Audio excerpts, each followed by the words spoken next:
Selamat siang, di sini kelompok kami ingin menjelaskan materi dari mata kuliah hukum internasional. Perkenalkan, nama kelompok kami di sini saya Reza David dengan NIM 13123 Perkenalkan, saya Yusuf Efraim Laya dengan NIM 13 12 3000 8000. Perkenalkan, nama saya Selviana Natali Putri dengan NIM 13 12 300 107. Perkenalkan, nama saya Nesla Azwarani dengan NIM 13 12 3072. Perkenalkan, nama saya Raka Palingnya, NIM saya 13 12 Jadi di sini saya menjelaskan tentang apa itu doktrin Castile. Doktrin Castile menyatakan bahwa penghuni suatu rumah tidak memiliki kewajiban untuk menjauh dari penyusup ketika bertindak untuk membela diri atau membela orang lain dengan keyakinan yang wajar bahwa mereka berada dalam suatu bahaya, atau bahayanya itu contohnya bahaya kematian atau bahaya cedera fisik. Doktrin Castile mengizinkan seseorang yang berada di rumahnya untuk mempertahankan rumahnya dan diri mereka sendiri dari bahaya tanpa kewajiban untuk mundur ke tempat aman. Akar dari doktrin Castile ini ditemukan dalam hukum umum Inggris yang dirujuk sejak tahun 1604. Awalnya, doktrin ini membedakan antara pembelaan diri dan pembelaan rumah seseorang yang terakhir dianggap sakral dan tidak dapat diganggu-gugat, sehingga membenarkan respon kekerasan tanpa kewajiban untuk mundur dari situasi yang berpotensi menimbulkan kekerasan. Doktrin Castile adalah istilah yang digunakan dalam hukum pidana, terutama di sistem hukum Amerika Serikat, untuk merujuk pada prinsip hukum yang memberikan hak kepada seseorang untuk menggunakan kekuatan, termasuk kekuatan mematikan, guna untuk mempertahankan diri, rumah, atau properti mereka dari penyusup tanpa kewajiban untuk mundur. Secara umum, doktrin ini menyatakan bahwa rumah seseorang adalah kastilnya. A man's home is his castle, sehingga ia memiliki hak penuh untuk melindungi dirinya dan penghuni rumah dari ancaman yang masuk ke wilayah pribadi tersebut. Apakah doktrin Castile bisa diterapkan di Indonesia atau di kawasan tertentu sebagai ius cogens? Jadi, jawaban saya dalam dunia hukum, perdebatan mengenai hak atas pertahanan diri telah lama menjadi salah satu konsep yang menonjol dalam hal ini adalah doktrin Castile atau Castle Doctrine. Doktrin ini berasal dari sistem hukum Anglo-Saxon, khususnya di Amerika Serikat. Secara garis besar, ia menyatakan bahwa setiap individu memiliki hak untuk menggunakan kekuatan, termasuk kekuatan mematikan, guna untuk melindungi dirinya, warganya, dan dirinya sendiri, serta properti-propertinya yang ada di dalam rumahnya, tanpa kewajiban untuk mundur atau menghindar. Dan doktrin ini berpihak pada prinsip bahwa rumah adalah kastil pribadi seseorang, tempat di mana ia memiliki otoritas dan kedaulatan penuh untuk mempertahankan diri. Pertanyaannya adalah, dapatkah doktrin seperti ini diterapkan di Indonesia? Bahkan, mungkinkah ia menjadi bagian dari hukum yang bersifat ius cogens? Jadi, menjawab pertanyaan ini, kita perlu memahami dahulu apa makna dari ius cogens. Dalam konteks itu hukum internasional, ius cogens merupakan norma yang bersifat imperatif dan tidak dapat dikesampingkan. Ia mengikat seluruh komunitas internasional secara mutlak dan tidak dapat dilanggar dalam kondisi apapun. Contoh paling umum dari ius cogens adalah larangan terhadap penyiksaan, genosida, dan perbudakan. Jika ditinjau secara teoritis, doktrin Castile tidak memenuhi syarat sebagai ius cogens karena ia bukan merupakan norma yang universal dan aplikasinya terbatas pada sistem hukum suatu negara tertentu. Bukan hukum internasional yang mengikat lintas negara, jadi tidak mengikat banyak negara begitu. Maka dari itu, statusnya sebagai norma ius cogens tidak jelas dapat diterima.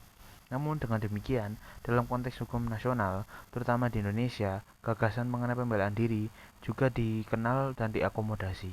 Contohnya yaitu ada dalam Kitab KUHP, Kitab Undang-Undang Hukum Pidana, pada pasalnya 49, yang dijelaskan bahwa seseorang yang melakukan pembelaan terpaksa demi diri sendiri atau orang lain dari serangan yang melanggar hukum tidak dapat dipidana selama pembelaannya dilakukan secara wajar dan proporsional. Berbeda dari doktrin Castile. Yang berbeda yaitu karena kalau doktrin Castile ini memberikan kelonggaran penuh pada konteks rumah pribadi. KUHP Indonesia tetap mensyaratkan adanya pertimbangan rasional terhadap tingkat ancaman dan tindakan pembelaan yang dilakukan. Dengan kata lain, sistem hukum Indonesia tidak serta-merta membenarkan penggunaan kekuatan mematikan dalam situasi untuk pertahanan diri, kecuali benar-benar diperlukan dan tidak berlebihan. Jadi tidak berlebihan ini maksudnya kayak tidak mengancam nyawa orang, itu cuma sekedar untuk mempertahankan diri atau mempertahankan haknya begitu, atau mempertahankan propertinya, barangnya begitu. Dan apakah mungkin untuk Indonesia sendiri untuk mengadopsi aturan ini, aturan Kastil, yaitu untuk mengadopsi doktrin Kastil? Yaitu jawabannya ya secara bisa, namun secara terbatas. Ya, dalam kondisi tertentu saja, seperti wilayah yang rawan kriminalitas atau yang minim akses perlindungan dari negara, maka prinsip pertahanan diri di rumah sendiri itu atau rumah pribadi bisa diperkuat melalui aturan lokal atau kebijakan sektoral. Akan tetapi itu perlu pengawasan yang ketat gitu. Jadi agar penerapannya itu tidak sembarangan gitu. Jadi tidak melanggar hak asasi manusia atau menimbulkan penyalahgunaan kekuasaan atau kekuatan oleh warga sipil. Jadi agar tidak terjadi yang semena-mena. Jadi kalau tidak terima langsung bunuh atau langsung apa seperti itu.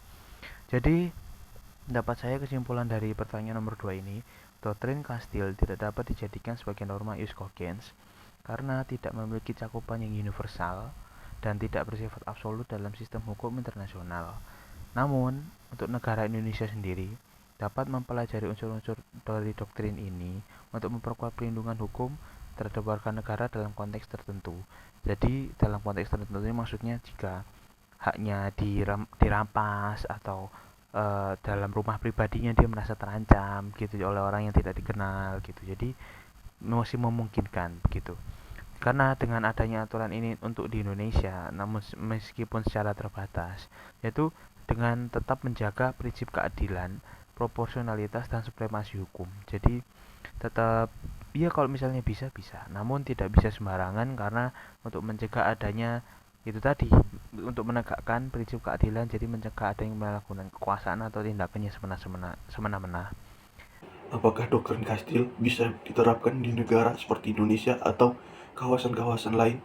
Menurut saya, doktrin Kastil tidak bisa diterapkan di Indonesia sebagai ius cogens karena hanya berlaku di negara-negara common law seperti Amerika Serikat yang memperbolehkan orang menggunakan kekerasan untuk membela diri di rumahnya tanpa harus mundur. Sedangkan di Indonesia yang menggunakan sistem civil law, hukum hanya memperbolehkan pembelaan diri jika ada serangan yang nyata dan tindakan pembelaan harus sebanding dan perlu. Dalam hal ini tidak berlebihan seperti diatur dalam pasal 49 KUHP. Sementara itu, ius cogens adalah aturan hukum internasional yang berlaku untuk semua negara dan tidak boleh dilanggar seperti larangan penyiksaan atau perbudakan. Karena doktrin Kastil bukan aturan internasional dan tidak berlaku secara umum, maka tidak bisa dianggap sebagai ius cogens.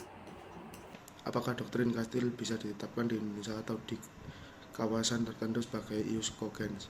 Tidak, karena doktrin Kastil tidak bisa diterapkan di Indonesia sebagai ius cogens karena tidak memenuhi kriteria norma peremptory hukum internasional. Secara hukum domestik, Indonesia sudah memiliki konsep pembelaan diri, namun tidak seluas atau seotomatis doktrin Kastil.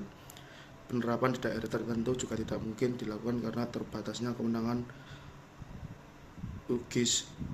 legislasi daerah dalam hal hukum pidana. Sekian presentasi dari kelompok kami. Apabila ada kesalahan kata atau selebihnya mohon maaf dan terima kasih.